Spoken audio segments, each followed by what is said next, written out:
L'emprise mentale, ça m'évoque la manipulation par autrui sur une personne un peu fragile. Quelque chose de très désagréable. Il y a un terme qui est très à la mode en ce moment, c'est c'est quoi?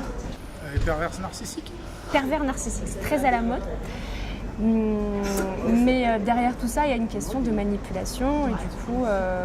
Et l'envahissement d'une idéologie qui vient vous parasiter, vous empêcher de penser, sous prétexte de vous donner des nouvelles idées, etc. L'emprise mentale, c'est une des facettes du pouvoir, surtout politique, religieux, économique, financier. Voilà. Et le peuple est très, très malléable. C'est quand une personne, sans même s'en rendre compte, est sous l'influence de quelqu'un d'autre. C'est-à-dire qu'elle pense réfléchir par elle-même, elle pense avoir ses propres opinions, sauf qu'en fait elle est, entre guillemets, manipulée ou en tout cas fortement conseillée, orientée dans ses prises de décision par quelqu'un qui a une emprise sur elle. Quelque chose peut-être qui gagne du terrain et de façon relativement souterraine.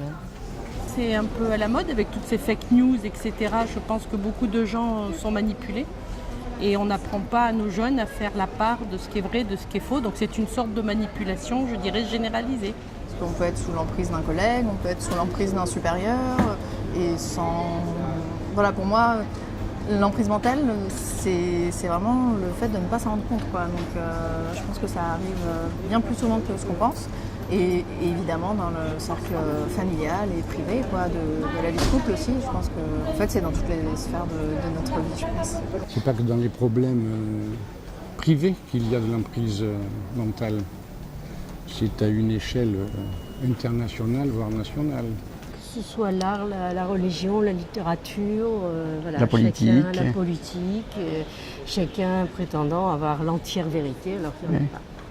On venait de dire on respecte toutes les religions à condition que l'autre ne vous oblige pas à y adhérer. Voilà. Et quand on réfléchit un petit peu au-delà, on a une spiritualité qui va au-delà de toutes les petites particularités singulières. Voilà.